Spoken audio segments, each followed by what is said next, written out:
Hello बच्चों, मैं हूं हर्षित, आपका अपना हिंदी अध्यापक। संत माइकल इंटरनेशनल स्कूल के ऑनलाइन क्लासेस में आप सभी प्यारे बच्चों का स्वागत करता हूं। मेरे प्यारे बच्चों, कैसे हैं आप सभी? स्वस्थ रहिए, सतर्क रहिए, फिलहाल अपने घरों से ही पढ़ते रहिए। बच्चों, आज हम लोग पढ़ेंगे कक्षा 8 की हिंदी व्याकरण मनिका, जिसमें हम लोग फर्स्ट चैप्टर पढ़ रहे थे और उसका अभ्यास प्रश्न कर रहे थे। तो चलिए बच्चों, शुरू करते हैं। बच्चों, यह अभ्यास प्रश्न पेज नंबर 11 पे अंकित है। बच्चों, मैंने आपको होमवर्क दिया था, मुख से प्रश्न करना था, लेखनी से प्रश्न करना था। तो सबसे पहले हम लोग मुख से प्रश्न को सोल्व करेंगे।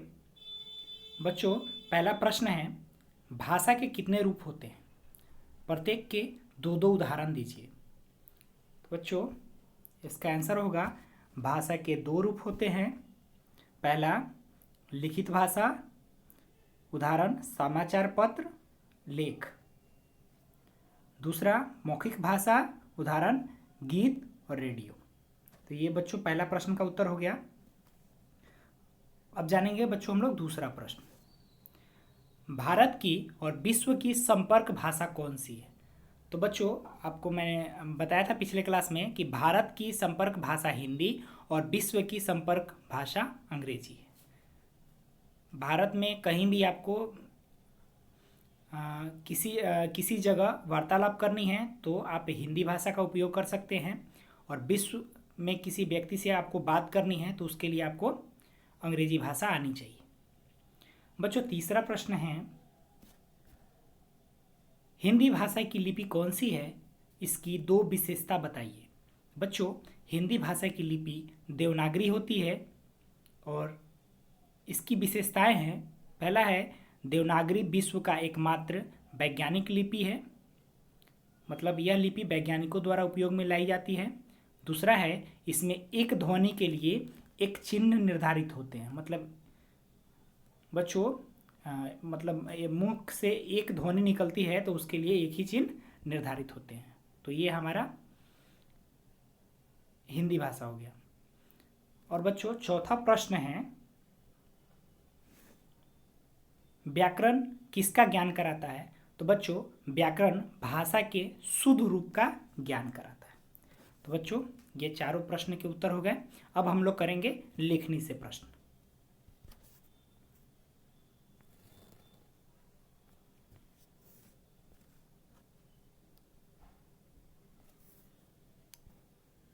बच्चों, पहला प्रश्न है, भाषा किसे कहते हैं?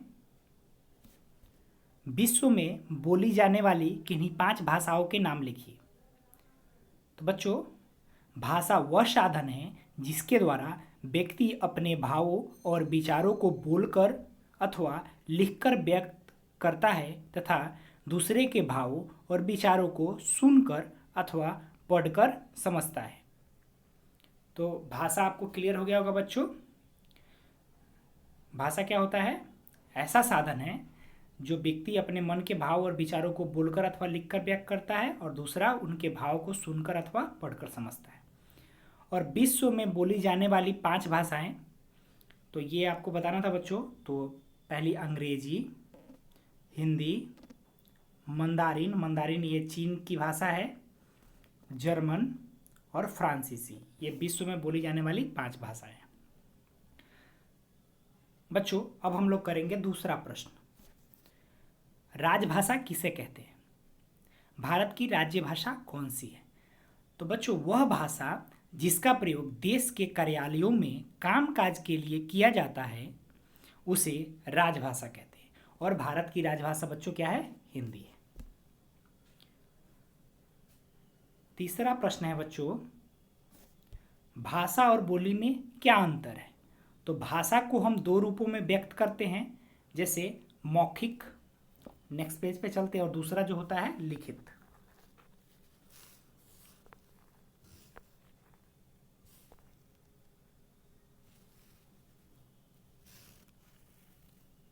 बच्चों, तो भाषा को हम लोग 2 रूपों में व्यक्त करते हैं, तो पहला मौखिक और दूसरा लिखित। जबकि बोली को हम केवल मौखिक रूप में ही व्यक्त कर सकते हैं। तो क्लियर हो गया होगा बच्चों, भाषा और बोली में क्या अंतर है।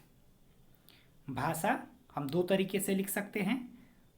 भाषा को प्रकट करने का दो तरीका होता है, लिखित भी होता है और मौखिक भी होता है। परंतु जब बोली की बात आती है तो बोली को हम सिर्फ मौखिक रूप में ही व्यक्त कर सकते हैं। तो क्लियर हो गया होगा बच्चों। अब हमारा नेक्स्ट प्रश्न है, चौथा प्रश्न, हिंदी गद्य साहित्य के कुछ प्रमुख साहित्यकारों के नाम लिखिए। हिंदी गद्य साहित्य के कुछ प्रमुख साहित्यकार जो है मुंशी प्रेमचंद, जयशंकर प्रसाद, आचार्य चतुरसेन शास्त्री, मनु मंडारी तथा महादेवी वर्मा। तो ये बच्चों कुछ हिंदी गद्य साहित्य के प्रमुख साहित्यकार थे। अब बच्चों हम लोग नेक्स्ट प्रश्न करेंगे, पांचवा प्रश्न, 5 ऐसी भाषाओं के नाम लिखिए जो रोमन लिपि में लिखी जाती हैं। तो बच्चों रोमन लिपि में लिखी जाने वाली 5 भाषाएं, पहली हो गई अंग्रेजी, दूसरी जर्मन, तीसरी फ्रांसीसी, चौथी इतावली और पांचवा स्पेनिश। तो बच्चों ये सारी भाषाएं की लिपि क्या होती है, रोमनी होती है। जैसे हिंदी भाषा की लिपि देवनागरी होती है, उसी प्रकार अंग्रेजी भाषा की लिपि रोमन होती है।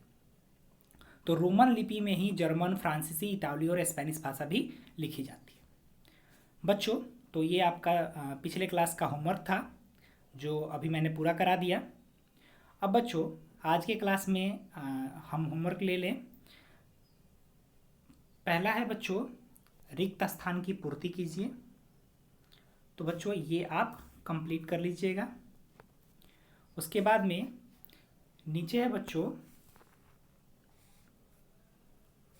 तीसरा,